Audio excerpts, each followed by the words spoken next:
오늘 우리를 주신 하나님 말씀 시편 150편과 이사야 43장 21절 말씀입니다. 우리 한 목소리로 먼저 시편 150편 우리 한 목소리로 같이 읽습니다. 할렐루야. 그의 성소에서 하나님을 찬양하며 그의 권능의 궁창에서 그를 찬양할지어다. 그의 능하신 행동을 찬양하며 그의 지극히 위대하심을 따라 찬양할지어다. 나팔 소리로 찬양하며 비파와 수금으로 찬양할지어다. 소고치며 춤추어 찬양하며 현악과 퉁소로 찬양할지어다.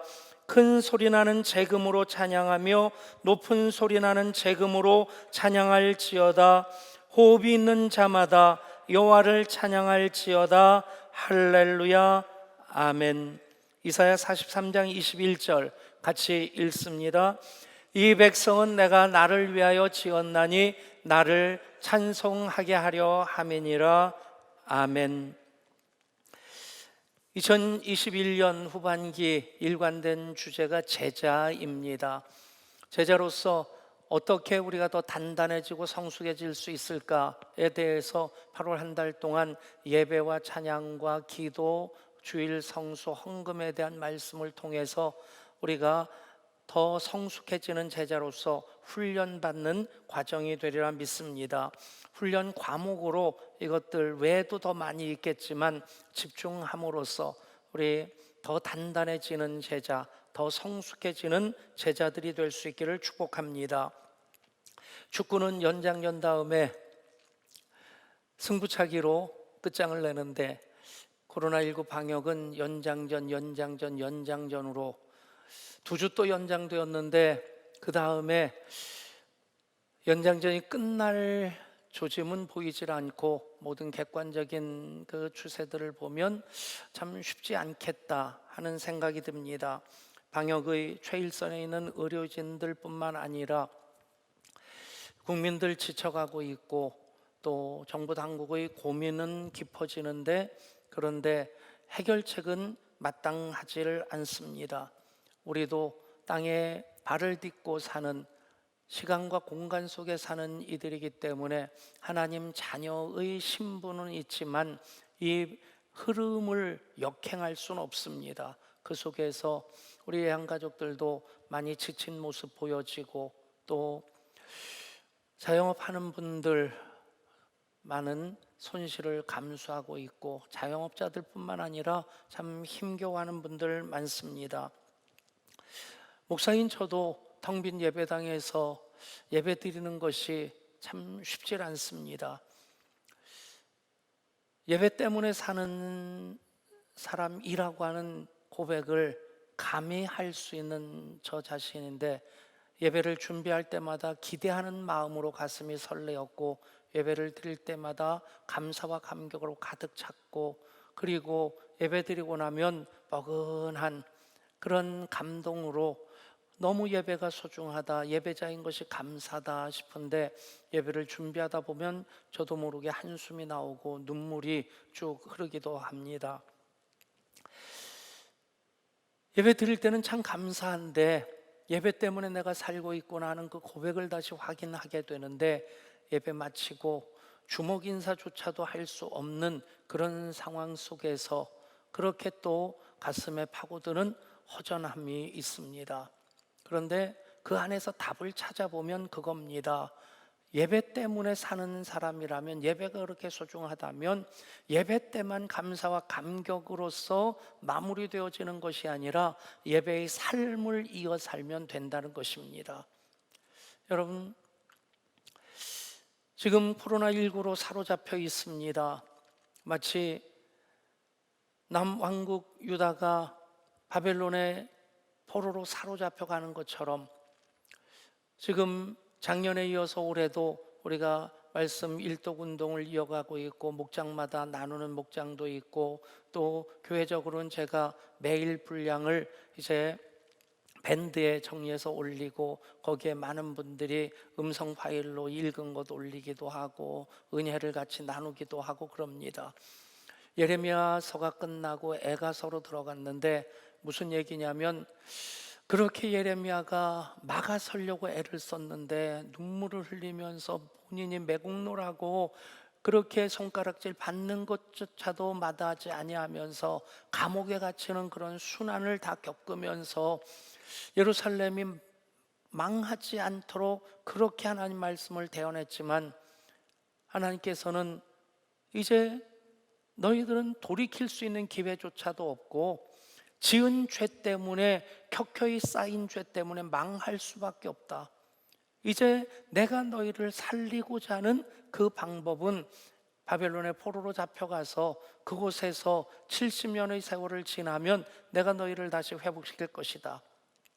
여러분, 그래서 예루살렘 성벽이 무너지고 예루살렘 성전이 회파되고 그들은 바벨론의 포로로 잡혀갔습니다. 포로로 잡혀간 그들을 성경은 남은 자라고 얘기를 합니다. 렘난트라는 말은 원래 찌꺼기란 얘기입니다. 쓸모없는 버려진 존재라는 뜻입니다. 나라 망하고 70년 포로로 잡혀가서 살아가는 그들은 찌꺼기 같은 그런 존재였는데, 그런데 하나님 그들을 남은 자로서 회복시키셔서 그들을 통해 하나님의 구원의 역사를 다시 이어가십니다. 가장 큰 변화가 무엇입니까?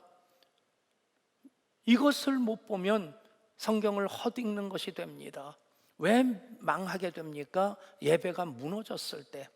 예루살렘 성전은 번듯한데 제사의 형식은 그들은 최선의 열심을 다한다고 하는데, 하나님을 사랑하는 마음으로, 하나님을 사모하는 마음으로 예배하지 않고 형식적인 예배의 껍데기만 남아있을 때, 그들의 마음은 하나님에게서 떠나 우상에게 쏠려 있을 때 하나님께서는 그들을 멸망시키십니다.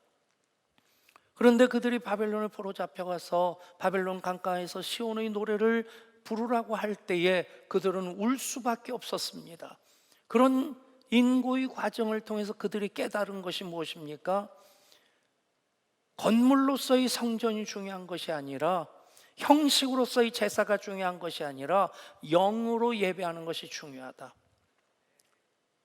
그것을 깨닫게 될 때, 예배가 회복될 때 그들은 찌꺼기로서의 남은 자가 아니라 하나님의 구원의 역사를 이어가는 렘난트, 남은 자가 되어서 그들을 통해 하나님 구원의 역사가 도도하게 흘러가게 됩니다. 여러분, 똑같은 시절을 우리가 살고 있다 싶습니다. 코로나19라고 하는 하나님의 징계의 채찍일 수 있다고 저는 생각합니다. 창조의 질서를 보존하지 못했기 때문에, 그래서 이 징계의 채찍으로 하나님 인류를 징계하시는데, 코로나19라고 하는 것에 묶여 있는 것이 마치 바벨론 포로로 잡혀가 있는 것 같은데, 해결책은 딱 한 가지입니다. 우리가 예배를 회복하면 됩니다. 형식적인 예배가 아닙니다. 우리가 모여서 공동체로서 대면 예배 드리는 것도 형식만의 예배라면 예배일 수 없습니다. 하나님 임재하지 아니하십니다. 하나님 받지 아니하십니다. 흩어져서 가정에서 드리는 예배라 할지라도 우리가 눈물로 하나님을 사모하며 하나님을 갈망하면서 예배하면 그 예배 때문에 우리는 삽니다. 잃지 않았으면 좋겠습니다. 손해보지 않았으면 좋겠습니다. 우리 양가족들 어렵지 않았으면 좋겠습니다. 그런데 현실은 답답합니다. 어렵습니다. 많은 것 잃어버릴 수 있겠고 잃어버렸겠고 앞으로도 잃어버릴 수 있을 겁니다. 그런데 예배를 회복하면, 예배를 붙잡으면 다시 회복시키신 하나님의 은혜가 임하게 될 줄 믿습니다. 예배하는 제자로서 예배를 꼭 붙잡고 예배에 승리할 수 있기를 축복합니다.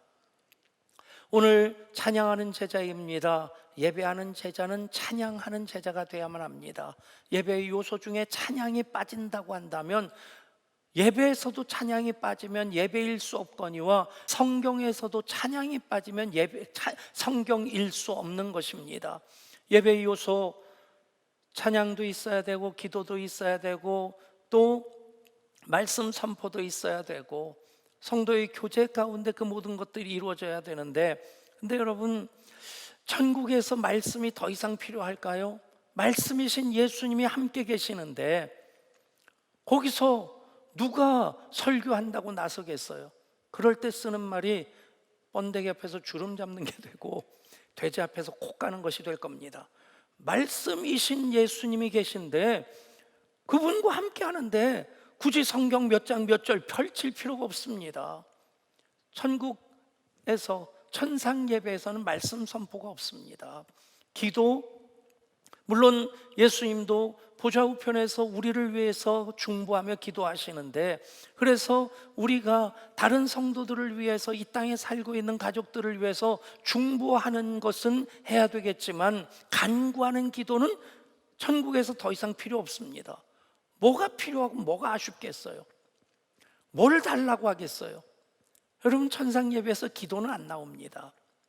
뭐만 있습니까? 찬양만 있습니다. 그러니까 예배 요소 중에서 찬양이 중요한 것, 단지 그 중에 하나가 아니라 이 땅에서의 예배뿐만 아니라 천상에서의 예배까지 영원히 이어져야 될 그 예배를 예배되게 하는 가장 중요한 것, 찬양입니다. 저는 찬양을 통해서 많이 은혜를 받는 목사이기에 이 얘기를 정말 자신 있게 할 수 있습니다. 찬양 한 곡만 제대로 드려도 우리는 충분한 예배를 드릴 수 있습니다. 어떤 목사님이 열심히 공부해서 신학 박사학위도 받고 열심히 목회해서 교회도 작은 교회를 어느 정도 부흥시키고 그랬는데 죽어서 천국에 가게 된 겁니다. 천국 문에 자신 있게 내가 드디어 그렇게 그리워하던 천국에 왔구나. 그런데 문에서 사도 바울이 맞아주면서 명단을 오고 보더니 교회를 갸우뚱거리더래요. 김 목사 번지수를 잘못 찾아왔는데 저 김 무슨 목사인데요, 저 신학 박사인데요, 우리 교회 제가 목회해서 이만큼 부흥시켰는데요. 그러자 사도 바울이 그러더랍니다. 그건 김 목사 자기 목회하려고 한 거지 천국에서 필요한 건 아닐세. 한번 둘러보게나 보니까 여기저기 삼삼오오 모여서 찬양으로 비파와 수금을 타면서 드럼도 치고, 신디는 이브 때는 안 치죠, 피아노도 치고 하면서 찬양한 모습이 꽉 차 있더라는 거죠. 천국 예배를 드리고 오게나. 그리고 등을 떠밀더랍니다. 천국에서 나오지 않으려고 버둥거리다가 깨보니까 꿈이었다는 거예요. 그전에는 신학 박사라고 해가지고 성경 내용이 이겁니다 하는 얘기를 하는 설교였다면, 그런 예배였다면, 이제는 그 꿈 이후에 찬양을 통해서 하나님께 영광 돌리는 예배에 초점을 맞출 때에 예배에 하나님 영광이 충만하고 또 그 예배를 드리는 이들마다 은혜를 받았다. 여러분, 예배 드리면서 찬양을 놓치면, 찬양의 은혜를 경험하지 못하면 우리는 그냥 내 자랑하는 그런 예배로 끝날 수 있다는 얘기입니다. 찬양은 무엇입니까? 다시 한번 점검하고 나가는 의미로서 살펴본다면 사전적인 의미는 간단합니다. 아름다움이나 훌륭함 따위를 기리고 드높임. 사전적인 얘기 100번 1000번 들었다고 그런가 보다 하지 은혜가 되진 않습니다. 성경적으로 찬양을 정리하면 프레이즈라는 단어를 영어에선 씁니다. 프레이즈 앤 워십, 찬양과 경배. 그런데 이 찬양이라고 하는 것은 이제 할랄이라고 하는 할렐루야도 찬양하라 하는 말입니다. 이 할랄이라는 말과 바라크라는 말, 이 모든 것이 이제 다 담겨진 표현이 찬양입니다. 찬양인데 찬양은 어떤 의미냐? 칭찬한다, 높인다, 박수갈채를 보낸다, 그것입니다. 바로 찬양받기 합당하신 하나님, 월십이라는 것이 바로 그런 의미입니다. 예배가 무엇이냐? 월스, 가치, 쉽.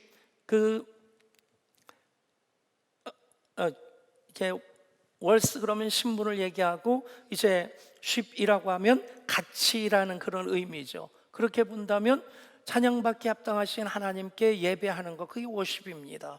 영이신 하나님께서 받으시기 합당하신 예배, 그것이 바로 워십이 되는 것인데, 찬양을 통해서 우리는 그분이 받기에 합당한 그분으로 기뻐하면서 그분에게 박수갈채를 보내는 것이 바로 찬양이라고 하는 것입니다. 저는 성경에 나오는 찬양에 대한 표현 중에 가장 찬양의 의미를 잘 담아놓은 단어가 새 노래라는 생각을 합니다. 새 노래로 여호와께 노래하라. 여러분, 새 노래, 새롭게 작사 작곡된 노래, 그것도 필요합니다. 저도 그런 노래에서 뒤처지지 않으려고 애를 쓰는데 어쩔 수 없이 연세가 연세다 보니까 쉽질 않아요. 엊그제 금요성경 집회에도 제가 이렇게 찬양을 듣다가 참 은혜가 되더라고요. 그리고 따라 부르다 보니까 정말 눈물이 쫙 흘렀어요. 그 은혜를 함께 나누려고 그 선곡한 것을 찬양팀에 넘겼는데, 찬양팀에서 이제 연습하다가 문자가 왔어요. 목사님, 이거 좀 어려운데요. 그분들도 어렵대요. 그러면 난들 안 어렵겠습니까? 어쨌든 한 20번 이상 듣고 10번 이상 따라 했는데 나와서 하려니까 또 어렵더라고요. 그래도 새 노래를 불러야 됩니다. 새로운 노래. 그래도 금요성경 집회 할 때마다 다행스럽고 감사하다는 생각이 드는 것이, 이제 손 간사님이 이제 새로운 노래 위주로 찬양하고 저는 흘러간 옛 노래 위주로 찬양하고, 이게 균형을 맞출 수 있어서 좋은데, 그런데 그런 의미로서 새롭게 작사 작곡된 노래를 새 노래라고 하질 않습니다. 거듭해서 말씀드리지만 지금 내가 나의 신앙 고백으로 부르는 노래입니다. 1000년, 2000년 전의 찬양이라 할지라도 지금 내가 신앙 고백으로 찬양하면 새 노래입니다. 새 노래는 하나님에 대한 소망, 기쁨을 담은 노래입니다. 하나님 행하신 일들 때문에 지금 내가 노래하지 않고는, 찬양하지 않고는 견딜 수 없어서 부르는 노래가 새 노래입니다. 그래서 새 노래는 영으로 부르는 노래입니다. 예배하는 자가 영과 진리로 예배할지니라. 영으로 드리는 예배는 영이신 하나님께 드리는 예배, 영이신 하나님이 받으시기 합당한 예배. 영으로 드리는 예배는 마찬가지입니다. 내가 좋아서 하는 노래가 아니라 하나님이 기뻐 받으시는 노래가 돼야 됩니다.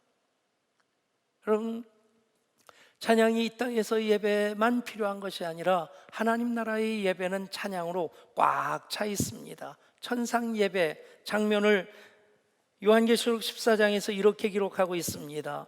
그들이 보좌 앞과 내 생물과 장로들 앞에서 새 노래를 부르니 땅에서 속량함을 받은 14만 4천 밖에는 능히 이 노래를 배울 자가 없더라. 아멘. 여러분, 지금 14만 4천의 구속받은 하나님 백성으로 살아갈 때 지금 우리가 새 노래를 부르고 천상 예배에 참여해서 우리가 찬양할 때에 그 새 노래, 우리는 영으로 함께하게 될 줄 믿습니다. 여러분, 찬양은 하나님께 영으로 드리는 새 노래입니다. 내 신앙 고백으로 드리는 노래입니다. 그래서 찬양은 내 신앙 고백으로 불려질 때 감사로 가득 차게 되고 감격으로 가득 차게 되고, 감사의 문을 열게 되면 그것이 하나님의 궁전이 되고, 하나님의 궁전이 지성소인 것을 경험할 때에 우리의 찬양은 더 깊어지고 더 넓어지게 됩니다. 찬양이 무엇입니까? 라고 하는 그 부분에 대해서 정리를 했다면 왜 찬양해야 합니까? 여러분, 하나님의 명령이기 때문에 우리는 찬양해야 됩니다. 그런데 하나님께서는 찬양에 특별한 은혜를, 역사를 담아주셨는데 그것이 바로 기적입니다. 하나님 찬양을 기뻐 받으시기에 하나님은 찬양 가운데 임재하십니다. 그러면 하나님 임재하심으로 우리에게 이제 은혜를 베풀어 주시고 우리를 터치해 주시고 감싸 안아 주실 때 하나님의 하시는 일들이 드러납니다. 그것이 바로 기적이 됩니다. 성경에서 대표적으로 구약에 나오는 찬양의 기적을 얘기한다면 역대상 20장에 나오는 그 기적입니다. 암몬과 모압 세일의 연합군이 남유다에 침략을 합니다. 요즘으로 얘기한다면 북한만 공격해 오는 것이 아니라 중국하고 일본까지 연합군으로 편성해가지고 남한을 공격하는 그런 형국이란 얘기입니다. 남한국 유다는 북한국 이스라엘에 비해서 군사적으로 약했습니다. 할 수 있는 일이 무엇이겠습니까? 군사적으로 외교적으로 할 수 있는 일 없을 때 여호사밧이 기도를 합니다. 혼자 기도한 것이 아니라 백성들에게 금식하며 기도할 것을 명령합니다.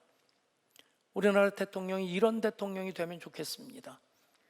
그리고 하나님 앞에 나아갑니다. 무릎 꿇고 기도할 때 하나님 말씀하십니다.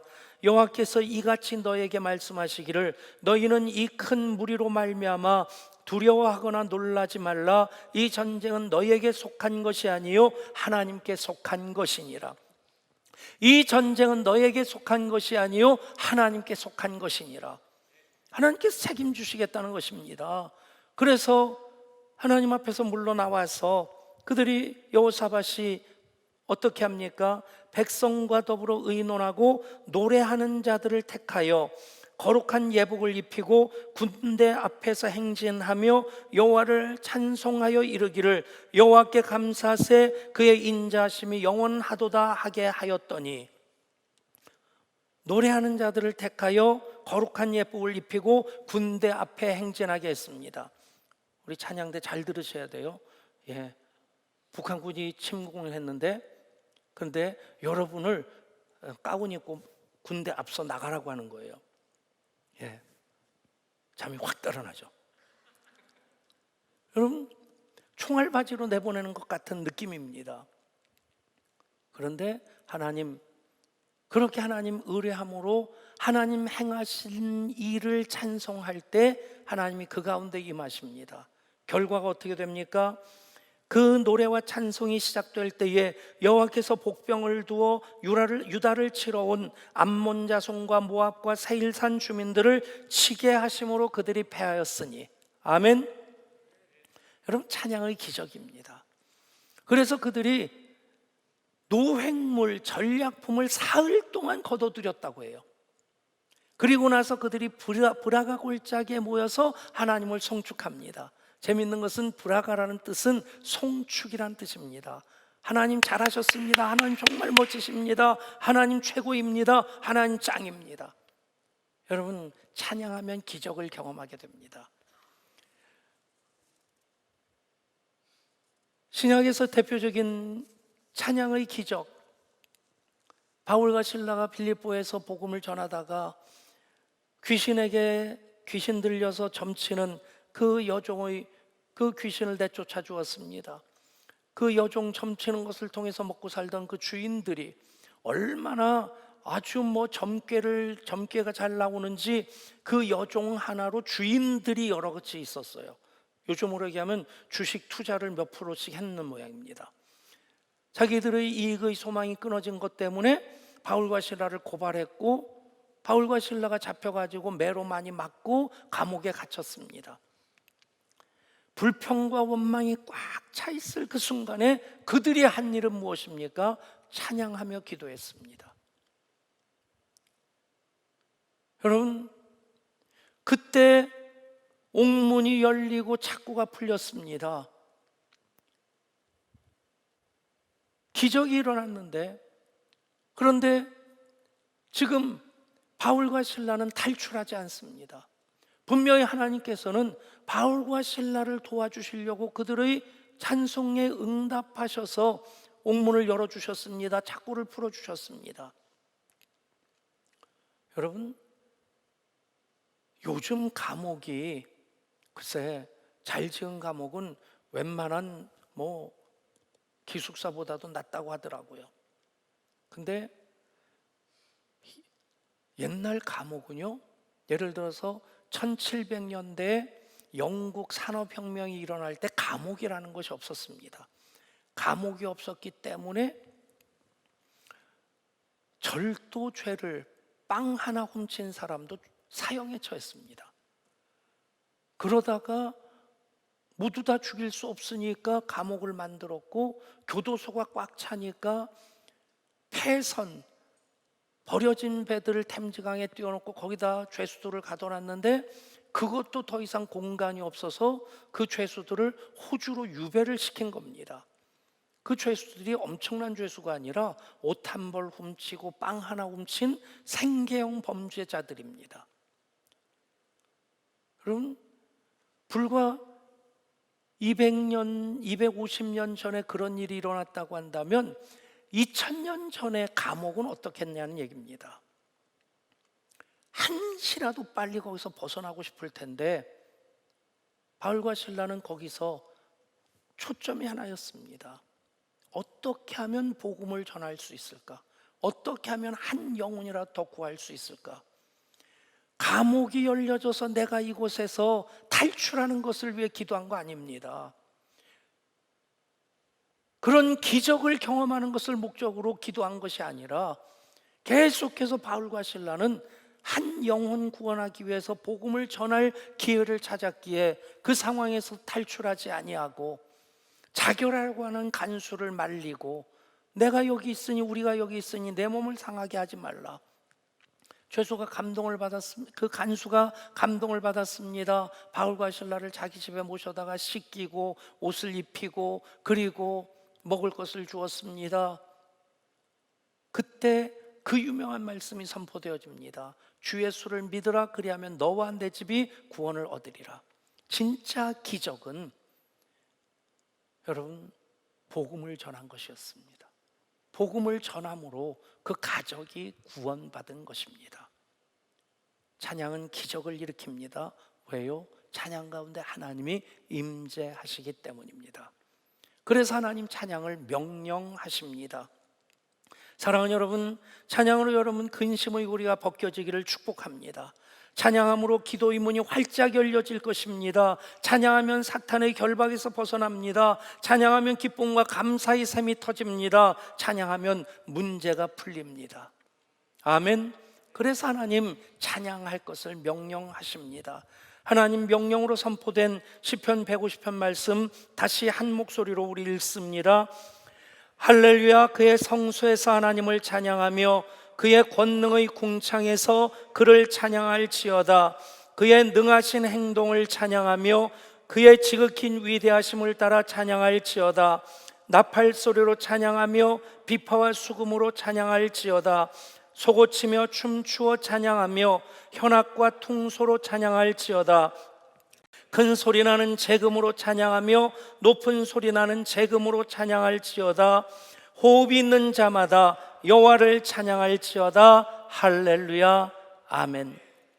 여러분 시편 150편까지가 찬송가입니다.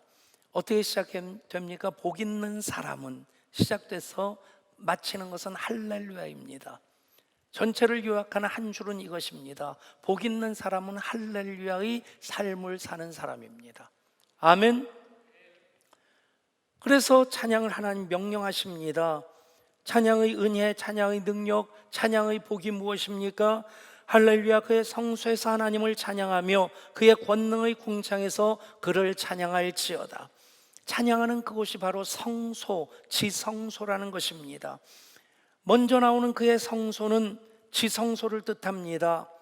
그 다음에 권능의 궁창은 하늘입니다. 여러분 요즘 돈 있는 사람들이 우주 여행을 그게 가능하게끔 베이조스도 올라갔다 왔고 테슬라 CEO도 올라갔다 왔고 그렇습니다. 여러분 그렇게 1억 원 넘는 비용을 내고 우주선 타고 올라가야지 거기가 권능의 궁창입니까? 여러분 우리가 찬양할 때 찬양하는 그 자리가 땅의 지성소가 되고 하나님 영광으로 가득 채워주시는 그 영광의 궁창, 그 한가운데가 된다는 것입니다. 이곳에서 우리가 예배하지만 우리는 천상 예배에 참여하는 자가 됩니다. 영광의 궁창, 권능의 궁창을 우리가 찬양함으로 경험하게 되는 것입니다. 2절에서 말씀합니다. 그의 능하신 행동을 찬양하며 그의 지극히 위대하심을 따라 찬양할지어다. 찬양은 하나님의 행하신 위대함을 소리 높여 선포하는 것입니다. 여러분, 하나님 천지를 창조하신 것 하나님의 위대하신 일입니다. 출애굽의 역사를 이루신 것 위대하신 일입니다. 이 나라 정말 6.25 전쟁 겪으면서 빌어먹을 쪽박까지 깨어졌지만 이제는 세계 10대 강국에 드는 나라가 되게 한 것, 이번 올림픽은 10대 강국에 못 들었더라고요. 그래도 얼마나 대단합니까? 그것도 하나님 행하신 위대한 일입니다. 그런데 하나님 행하신 가장 위대한 일은 나를 하나님 자녀 삼으신 일입니다. 나로 이 시간 예배하게 하시는 것이 하나님의 가장 위대한 일이신 것을 믿으시길 바랍니다. 그렇지 않다면 하나님이 나의 하나님이시질 않습니다. 하나님, 나의 하나님이심이 하나님 행하신 가장 위대하신 일입니다. 나팔 소리로 찬양하며 비파와 수금으로 찬양할지어다. 소고치며 춤추어 찬양하며 현악과 퉁소로 찬양할지어다. 큰 소리 나는 재금으로 찬양하며 높은 소리 나는 재금으로 찬양할지어다. 아멘. 우리의 최선을 다해 가능한 모든 정성을 다해 찬양하라는 것입니다. 피아노도 치고 올겐도 치고 또 일부 예배, 3부 예배 때는 퍼스트, 세컨, 신디사이즈도 있고 일부 예배 보니까 어쿠스틱, 일렉, 베이스, 드럼까지 아마 전국 교회에서 새벽 기도마다 드럼 치는 교회 쉽지 않을 것 같아요. 있으면 나와보라고 하세요. 여러분, 그 얘기입니다. 소고치며 큰 소리 나는 재금으로 높은 소리 나는 재금으로 찬양할지어다. 기왕이면 우리 2부 찬양대 풀 오케스트라가 만들어지면 좋겠어요. 여러분들이 가장 간절하게 기도하면 그 일이 앞당겨지지 아니할까. 아멘. 여러분, 우리가 할 수 있는 최선의 열심을 다해서 그렇게 찬양하라는 것입니다. 6절, 호흡 있는 자마다 여호와를 찬양할지어다. 할렐루야. 하나님으로부터 생명을 받은 이들은 하나님을 찬양해야만 합니다. 호흡이 있는 자, 살아있는 자입니다. 무슨 얘기입니까? 살아있는 자는 찬양하라. 찬양하는 자가 호흡이 있는 자다. 예배를 드리면서 찬양의 은혜를 경험하지 못한다면 그 영이 지금 잠자고 있고 죽어 있다는 얘기입니다. 찬양으로 기뻐하고 감격할 수 있다면, 찬양으로 하나님 임재를 경험한다면, 찬양으로 하나님께 박수치며 영광 돌려드린다면 우리는 호흡이 있는 자로, 생명이 있는 자로 하나님께서 찬양하라 하신 명령을 수행하는 사람들이 됩니다. 그렇습니다. 영혼이 살아있는 사람은 바로 찬양하는 사람입니다. 그래서 이사야 43장 21절에서 말씀합니다.